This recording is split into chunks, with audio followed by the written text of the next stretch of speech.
Asan Radyo təqdim edir. Maliyyə Bazarı.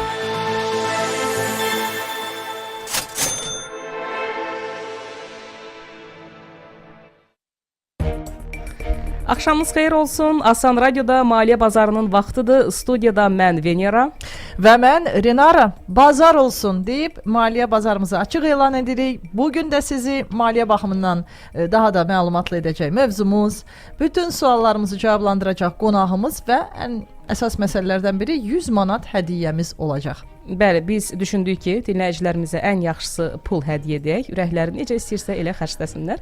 Müsabiqəmizdə qalib olmaq üçün sadəcə biraz diqqətli olmağınız kifayətdir. Çünki bu 1 saat ərzində səsləndirəcəyimiz hər hansısa bir fakt saatın sonunda sual kimi veriləcək.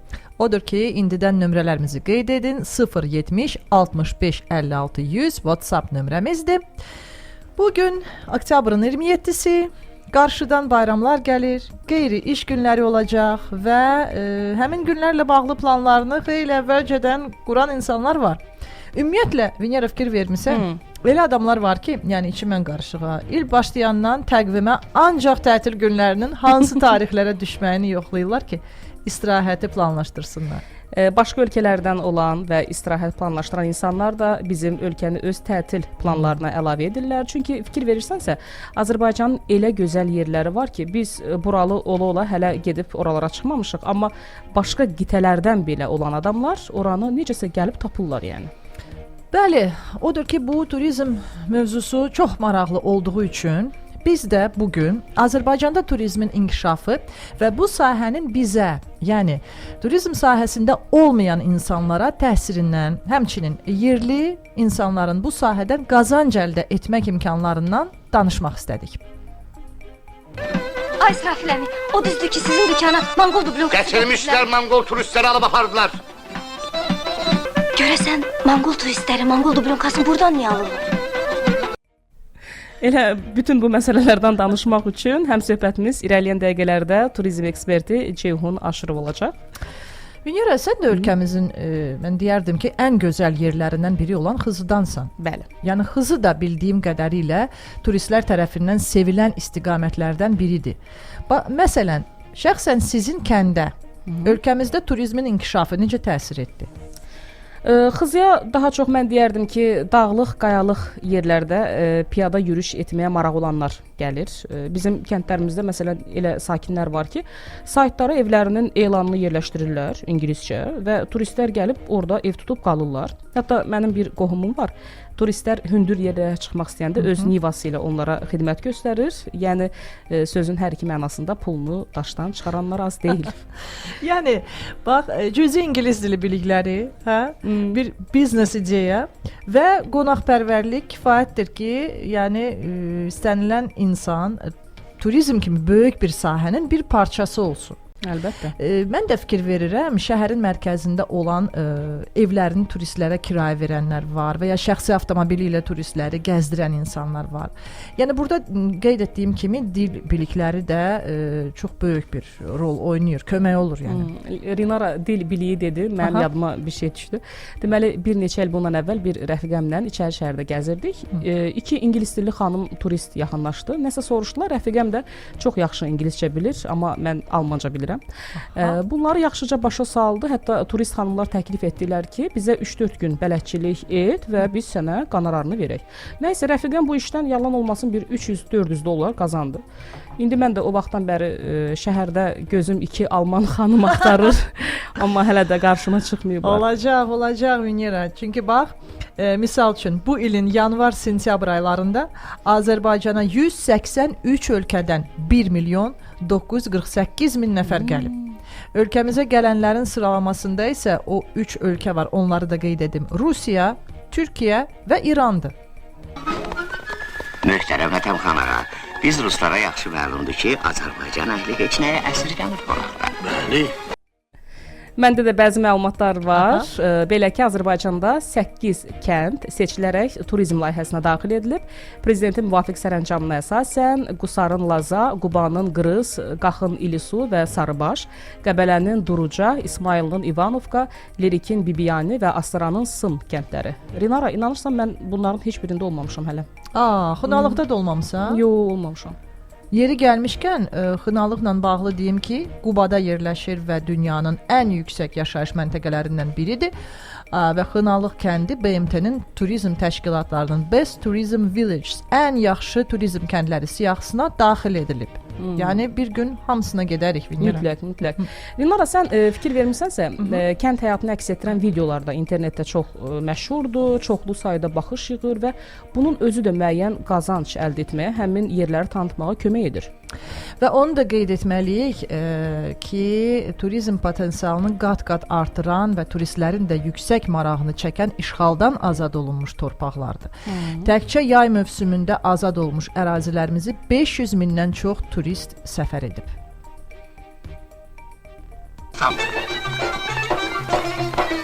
Bu filay ne için geldim Qarabağ? Məlum məsələdir. Heç şübhəsiz ki, bizim Qarabağ atları Peterburqda, Moskvada böyük şöhrət tapırlar. İndi yəqin onların sonra gedib çıxıb Parijə, onlar da öz nümayəndələrini göndəriblər.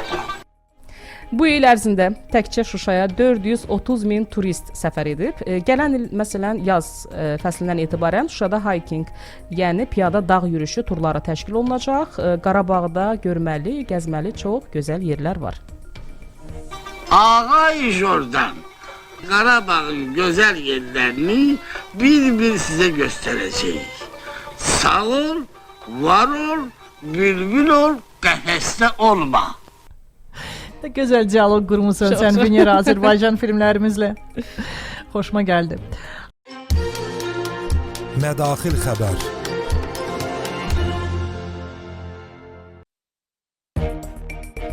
Maliyyə bazarında maraqlı xəbərlərin vaxtıdır. Rinara, alimlərdən iddia var. Onlar deyirlər ki, ayda trilyonlarla dollar dəyərində nadir metallar mövcuddur. Yeni tədqiqatlar göstərir ki, ay səthinin altında platin, palladium və rodium kimi ən dəyərli metallar var. Yəni ayda nadir metallar, sonra Marsda su və buzlaqlar, bəs Venerada nə var? Məndə mədaxilə aid ancaq xəbər var. Növbəti xəbərə keçirəm. Keçək. Dünyanın ən böyük turistik nəşri olan Lonely Planet gələn il üçün turistlərin diqqət yetirməli olduğu istiqamətləri müəyyənləşdirib. Siyahıya dünyanın 25 heyran edici məkanı daxil edilib və onun zirvəsində Cənubi Amerikanın mənzərəli ölkəsi Peru qərarlaşıb. İkinci yeri Şri Lankada Jaffna yarımadası, üçüncü yeri isə Amerika Birləşmiş Ştatlarının Maine ştatı tutur. Yəni biz hələ bu üçlüyə gedə bilməyəcəyimiz üçün Qəti. mən bu məqamda yerli statistikanı nəzərinizə çatdırmaq istəyirəm.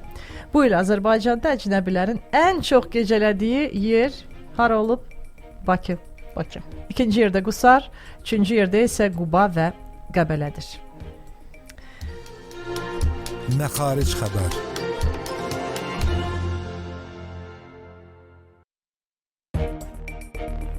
Deməli, İstanbul sakini boşandıqdan sonra 2 pişiyi üçün həyat yoldaşına aliment ödəməyə razılaşıb. Pişiklər boşanmadan sonra qadınla qalacaq və keçmiş əri onların saxlanması üçün 10 il ərzində hər 3 ayda bir 240 dollar ödəyəcək. Pişiyi olan xanımlarla evlənmək istəyənlər varsa, xahiş edirəm, biraz da bu məsələni diqqətlə düşünün. Venera, yəni ailəyə pul qazandıran pişiklər var, sən nə danışırsan? Yəni indi baxırsan ki, sosial mediada məşğul olan pişiklər var, blogerlik fəaliyyəti ilə məşğul olanlar, miras alan pişiklər var. Yəni aliment nədir ki bunun yanında? Alimentə də pəncələrini uzadıblar artıq. Pişiklərin müdafiəçisi Renara Şəmsiyeva. Bəli. Və növbəti xəbərlə qarşınızdayam. Yeri gəlmişkən bu xəbər ötən həftəki xəbərin davamıdır. Pablo Picasso'nun ötən həftə 600 min avroluq əsəri tapıldı.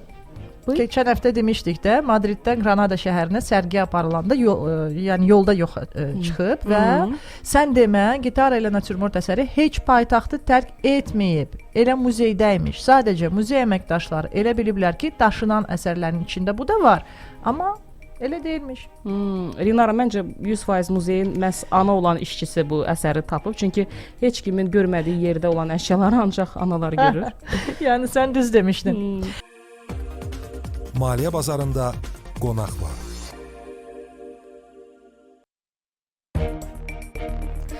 Bir daha hər vaxtınız xeyir olsun. Aslan Radioda Maliyyə bazarı davam edir. Turizmdən və bu sahənin imkanlarından danışırıq. Skal Baku Turizm Peşəkarları Assosiasiyasının sədri Ceyhun Aşırov qonağımızdır. Salamlayırıq sizi, xoş gördük. Xoş gəlmisiniz. Axşamınız xeyir olsun. Mən də bütün dinləyiciləri salamlayıram. Çox sağ olun. Təşəkkürlər. Ceyhun müəllim, gəlin əvvəlcə ondan başlayaq ki, bizdə ən çox hansı turizm sahələri yaxşı pul qazandırır? Bu maraqlı sualdır. Əslində turizm özü çox maraqlı sahədir.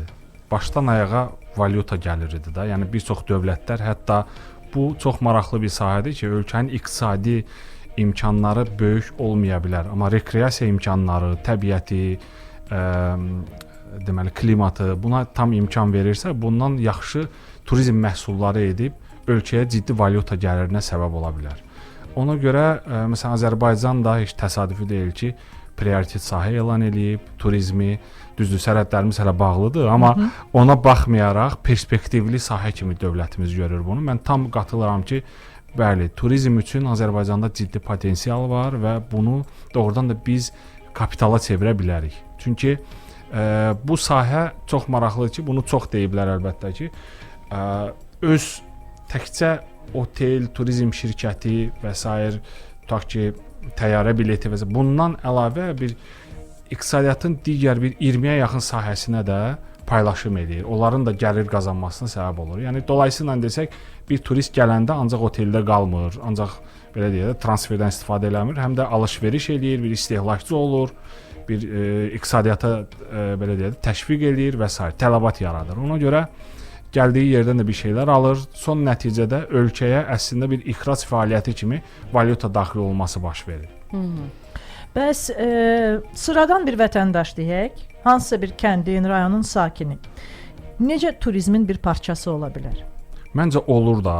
Bəli. Necə olur? Son dövrlər bu dövlət özəl əməkdaşlığı çərçivəsində Dövlət Turizm Agentliyinin də, həm də İqtisadiyyat Nazirliyinin və bunların dəstəyi ilə Kobiyan'da yer gəlmişkən kənd evləri layihəsi başlanıldı və bir çox rayonlarda kənd evlərinin sayı da artdı. Siz fikir verirsinizsə, kənd evlərinin sayı artıbdı. Bu yaxşı haldır. Çünki Azərbaycanda ümumilikdə 800-ə yaxın otel var. Bu çoxdurmu? Yox. Elə də çox deyil. Əslində bunun az olmağından insanlarımız çox vaxt şikayət edir ki, qiymət bahadır, xidmətlərin yaxşı deyil və s. Rəqabət mühiti üçün mütləq oyunçuların sayı çox olmalıdır. Yəni xoşbəxtlikdən son dövrlər mikro sahibkarlar, belə deyək, kiçik sahibkarlar bu cür evləri artırırlar. Məsələn, kimisi öz həyət evlərində yanında bir yer düzəldir, kimisi öz evinin bir hissəsini düzəldərək günlük kirayəyə verirlər və yaxud da ki, ayrıca bir ev hazırlayırlar müasir standartlara uyğun. Dövlət onun bir hissəsini maliyyələşdirir və yaxud da içinin avadanlıqlarını verir. Onu gələcəkdə turistlərə satır, yerli və ya xarici. Və bu niyə yaxşıdır? Bu ilk növbədə otellərdən daha ucuz başa gəlir. İkincisi, ailə və yaxud da bir neçə nəfər rahatlıqla bu evlərdə qala bilir. Öz mətbəxi var və s. və qiymət olaraq əlavə seçim imkanları verir. Yəni bir rayona gedən insan qarşısında artıq 1-2 otel arasında seçim eləmir, bir neçə evlərdən də seçim eləyə bilir ki, hansı ki o pulun qarşılığında o qalma yeri əldə eləmiş olur. Bəs sizcə bizim regionlarımızda hələ də potensialından düzgün istifadə edilməyən hansısa turizm detalları varmı? O qədər iş var görüləsi, hələ çoxdur. Məsələn, bu yollar çəkilir, düzəlir, rahat, bunlar çox. Və fikir verirsinizsə, məsələn, cənub istiqamətində yollar düzəltdikdən sonra yollar o cənuba gedənlərin sayı artdı. Bəli. Və yaxud da İsmayıllı yolu düzəldi, o istiqamət canlandı. Quba-Qusar yolu düzəldi. Yollar çox vacibdir. Və yaxud da Gəncə istiqamətində sürətli qatar hardasa bir təşviq eləyir, Qəbələ də onun kimi. Hələ çox işlər var. Düzdür, turizmin çeşidliyi, məhsulların çeşidliyi nə qədər çox olarsa, onu istehlakı da çox olar. Yəni bir turist xaricdən bura gəlir, cibində də pulu, onu xərcləmirsə, bu bizim günahımızdır. Onu xərclədəcək məhsulların çeşidliyini biz artırmalıyıq. Ona qış turizmi də var, yaz turizmi də var, payız turizmi də var, yay turizmi də var. Yəni nə qədər çeşidlər biz qoya bilsək turistin qarşısına, nə qədər onu əyləndirəcək fəaliyyətlər ona təqdim eləyə bilsək, o qədər o pul xərcləyəcək, o qədər məmnun olacaqdı. Bax, siz indi bir neçə istiqamətlərin qeyd etdiniz. Cənub istiqaməti, sonra məsələn qatarın, Qəbələyə qatarın olması Qəbələyə, Gəncəyə, bəli, sürətli qatarın olması. Bəs azad olunan ərazilərdə turizm artıq başlayıb biz deyə bilərikmi? Yəni Məncə o günlərdə bu mediadan da oxudum. 500 minə yaxın Azərbaycanlı gedib bu il məsələn yay mövsümündə. Bu çox yaxşı göstəricidir. Əslində bunu tətikləyən başqa səbəblər də var. İnsanlar azad olunmuş əraziləri görmək istəyirlər, belə bir arzumuz var. Bəzən deyirlər gedim bir də mən də baxım, mən də görüm. O ərazilər bizim üçün doğrudan da belə çox emosional dəyəri var və daha çox insanlarımız ona görə gedir. Həm də orada ciddi işlər görülür. Paralel olaraq köçürmə siyasəti gedir. Əhali köçür, orada yaşayırlar. Məskunlaşma artdıqca dost qohum ziyarətləri də artacaqdır. Hal-hazırda turist kimi gedirlər və mən sizə deyim ki, oradakı otellərin qiyməti Bakıdan bahadır hal-hazırda. Çünki o getmə artı bu illərin Həmkarlar İttifaqına daxil olan bir neçə otellər də oldu. Ümumiyyətlə Azərbaycan üzrə bu da daxili turizmi biraz da artırmış oldu. Yəni artıq müəllimlər, həkimlər, müxtəlif həmkarlarla əlaqəli olan təşkilatlar ondan istifadə edib, bir portaldan istifadə edib. Yəni bu turizm üçün yaxşıdır, gəlirlik baxımından yaxşıdır. Çünki regionda xüsusən mövsümlük ciddi şəkildə bu gəlirləri belə deyək də təsir eləyir. Ona görə də oradakı iş adamları daimi uzun müddətli işçi götürməyə biraz çətinlik çəkirlər. Ona görə də ümumiyyətlə uğurlu siyasət odur ki, gələn turistlərin və turist aktivliyini il boyu paylanmasını təmin eləsin. Çünki ancaq yayda çox turist, başqa mövsümlərdə çox az adam gəlirsə, bu iş adamları buna dözə bilmir. Yəni bunun ciddi xərclərə səbəb olur. Ona görə il boyu məsələn festivallar görürsüz də, məsələn meyvə festivali, indi hal-hazırda payız fəslindəyik. Nar festivalı, alma festivalı, bəzən yeməklərlə bağlı festivallar olur. Səfərimizə xurma festivalı, fındıq festivalı. Yəni bu son dövrlər bunlar artır. Əslində biraz həmin destinasiyaya, həmin məkana biraz da diqqət çəkmək üçündür. Bu mənada yaxşıdır ki, həm orada festival adından insanlar həm də gedirlər, yerləri görürlər və sevindirici haldır ki, bəlkə siz də diqqət eləmisiniz, son dövrlər sosial mediada həftə sonu turları çox aktualdır. Elə də baha deyil. Mən deyərdim ki, 20-30 manata avtobusları gedir, həftə sonları müxtəlif istiqamətlərə, göllərə səyahət, hansısa regionlara səyahət, sitrus bağlarına səyahət. Bu kimi belə maraqlı məhsullarımız var. Bilirsiniz, bəzən iqtisadiyyatda tələb olur, təklif gəlir. Bəzən də təklifin qarşılığına tələb yaranır. Yəni nə demək istəyirəm? Bir məhsul hazırlanır, onun tanıtımı, reklamları gedir və ora cəlb eləyirlər. Bəzən də daha çox adam gəldikcə sahibkarlar ona uyğun məhsullar hazırlayırlar ki, yaxşı biz sitrus meyvəsini tutaq ki deyirəm, misal üzərinə. Gəldilər, baxdılar, əlavə nə edə bilərik? Gəlin bunlara çay süfrəsi də eləyək, çay plantasiyasına da aparaq. Nə bilim, oradan başqa bir gölə də aparaq və s. və s. Yəni iş adamları əslində harda mənfəət var, harda maraq var, o məhsulları yaradırlar. Biz də ona görə daha çox turizmdə məhsullar yaratmalıyıq. Nəzərə alsaq ki, tutaq ki, hansısa məqsədlə turist ölkəmizə gəlir, fərqi yoxdur. Tutaq ki, iş məqsədi ilə gəlib, hansısa bir konfransa gəlib, tədbirə gəlib. Eyni zamanda o demək deyil ki, o ancaq bundan istifadə edib. O bizim mətbəximizlə də tanış olur. Boş vaxtı varsa, asudə vaxtı varsa, yaxın əraziləri də kəşf eləyir. Orada da bir şəkillər çəkir və s. Yəni bütün bunlar həm də bir təşviq mexanizmi kimi bir işə düşür.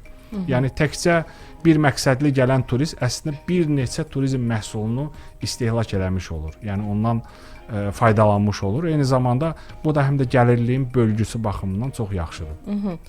Ceyhun müəllim, ümumiyyətlə müşahidələr nə göstərir? Xarici turistlərlə bağlı soruşmaq istəyirəm ki, əcnəbilər bizim ölkəyə ən çox hansı xüsusiyyətlərimizə görə gəlirlər? Yəni ölkəmizin hansı tərəflərinə görə?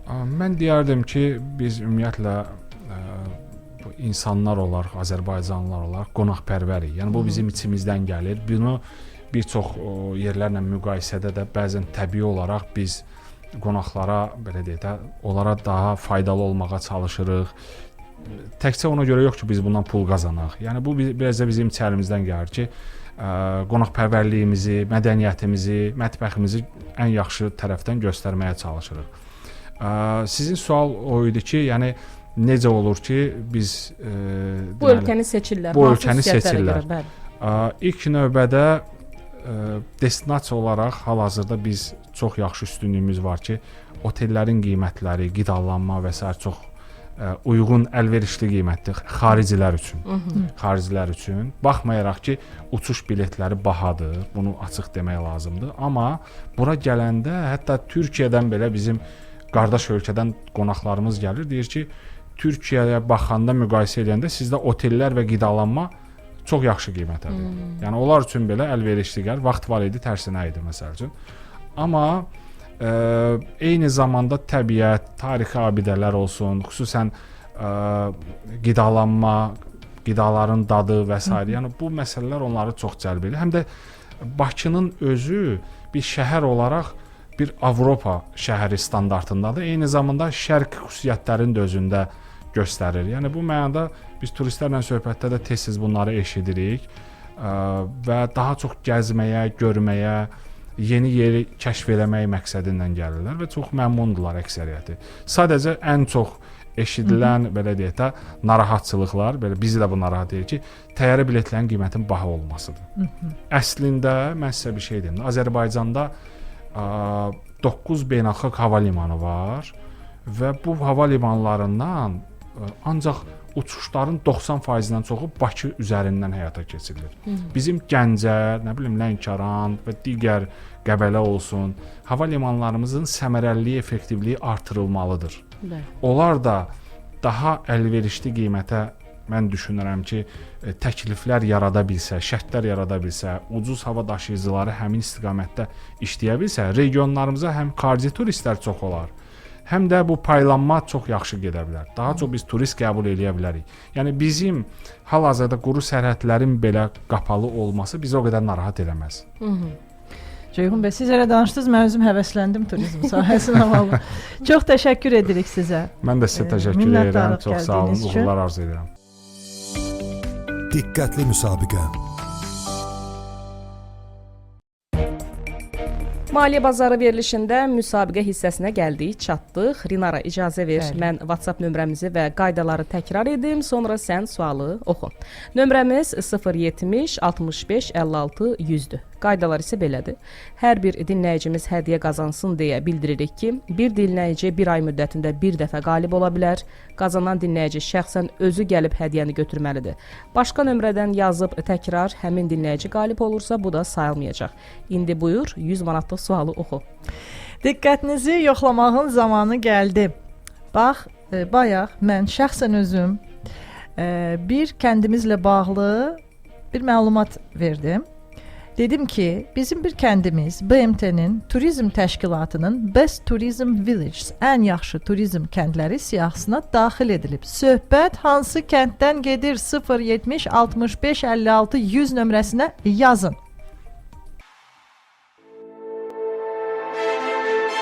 Asan Radio təqdim edir. Maliyyə bazarı.